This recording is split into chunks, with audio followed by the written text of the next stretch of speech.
Good morning everyone. My name is Dr. Jayesh Anera, Assistant Professor, Department of Botany, Shri Ram Kusumtai Sadashiv Vanjare College, Lanza, Ratnagiri. I am going to teach you in semester 5th, paper 4, unit 2, plant biotechnology. What we will learn in paper 4, unit 2? First, construction of DNA libraries, that is genomic DNA libraries, chromosome libraries and cDNA libraries. Second, identification of specific clone sequences in cDNA libraries and genomic libraries.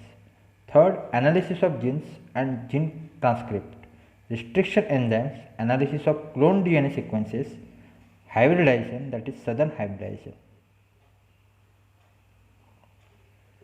Before going to start our session, try to revise central dogma process.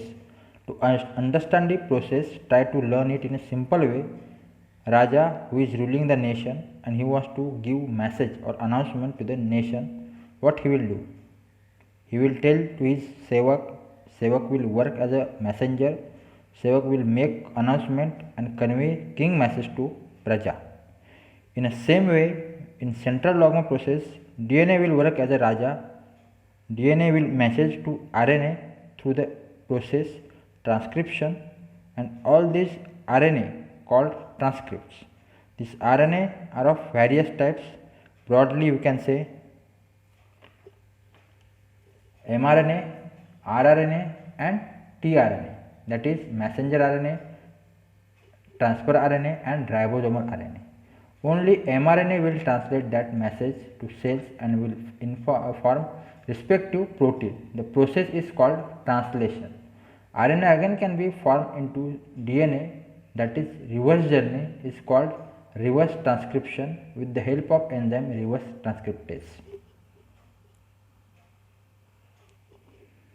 Now we are going to start our actual session, that is gene library. What is library? Collection of the things that we want, like books, CDs, etc., so that we can read books anytime or watching movies anytime.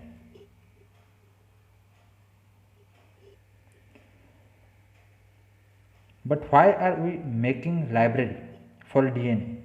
Because DNA is the backbone of our life.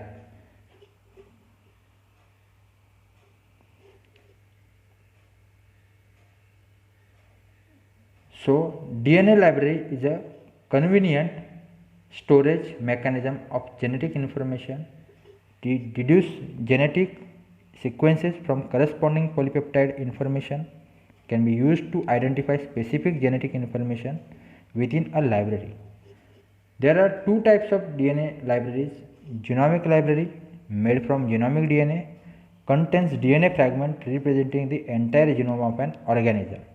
Second, cDNA library, made from cDNA, copy of mRNA, contains only complementary DNA molecules synthesized from mRNA molecules, nothing but coding regions.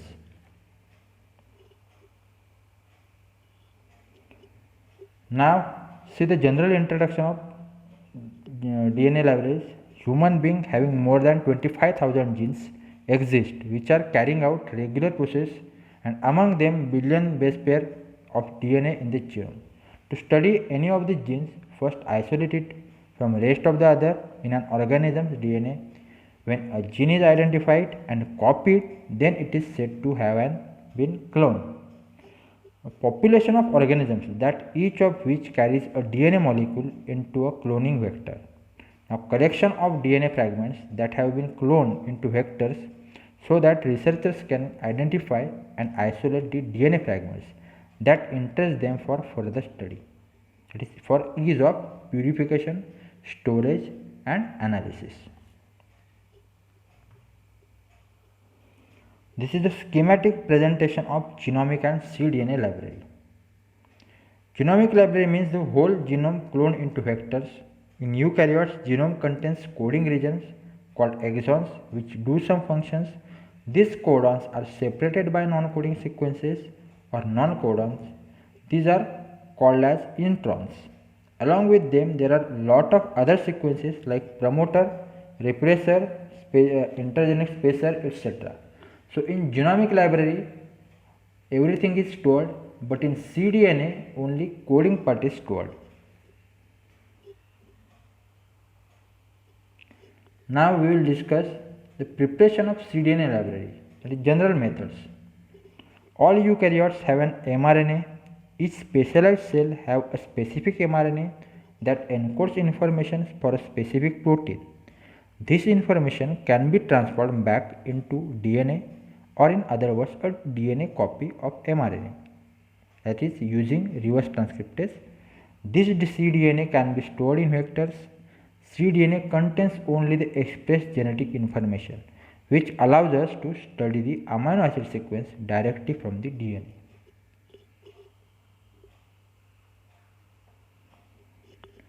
The first step in creating a cDNA library is to isolate RNA from the cells. As we have already discussed, cells contains mixture of RNAs, mainly mRNA, tRNA and rRNA. Besides them, there are microRNA, guide RNA and degraded RNA are present. So our first objective is to separate mRNA from this mixture. If you look carefully at the structure of all the RNAs, you will understand that tRNA is very complex, looks like clove, that is lavangi sarke diste. rRNA is much more complex and also involves in a great deal of self pairing.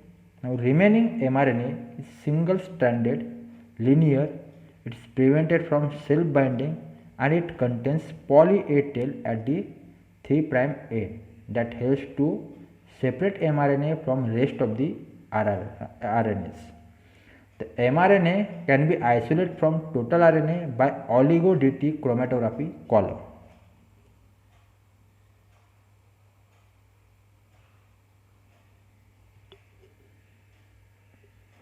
That column contains a short poly T sequences which complement to the poly A tails. So mRNA easily bind over there and form complex. Then finally we can wash out that mRNA, or sometimes magnetic beads can be used. Next step of cDNA synthesis is to convert that separated mRNA into single stranded cDNA. This is also called first strand cDNA. By hybridizing the poly A tail of the mRNA with oligo-DT primers, that primers easily recognized by reverse transcriptase enzyme and will add bases to 3' end. Isolated mRNA treated with enzyme reverse transcriptase. This enzyme will create a single stranded cDNA intermediate from the mRNA. Then the next step require removal of mRNA strand. Hydrolyze RNA strand using alkaline hydrolysis or heat denaturation, but not the cDNA. So cDNA remains as it is, forming a hairpin loop and short double stranded region at the 3' end. Once the mRNA is dissolved away with NaOH, DNA polymerase I is added, which uses the double stranded region as a primer for synthesis of a new DNA strand.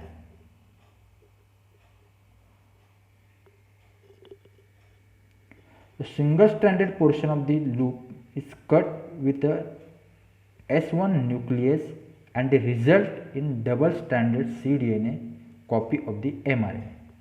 This cDNA will include only the exon portion of the gene and not the introns, which were spliced out of the mRNA template.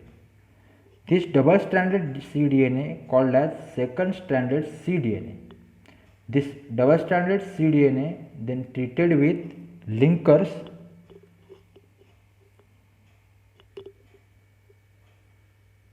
or ligate with linkers that having recognizing sequences by restriction endonucleases. EcoR1 linkers ligated with double stranded cDNA endonucleases recognizing that sequence and cleave the double stranded cDNA strand and produce sticky ends.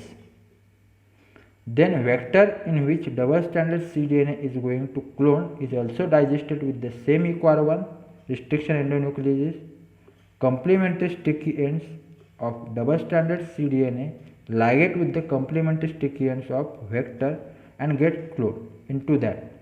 Then the advantages of cDNA libraries.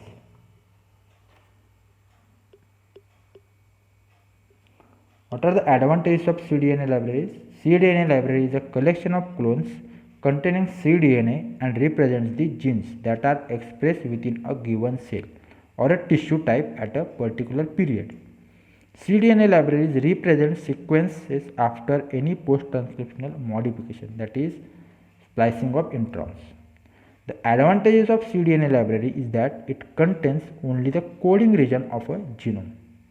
Thank you very much.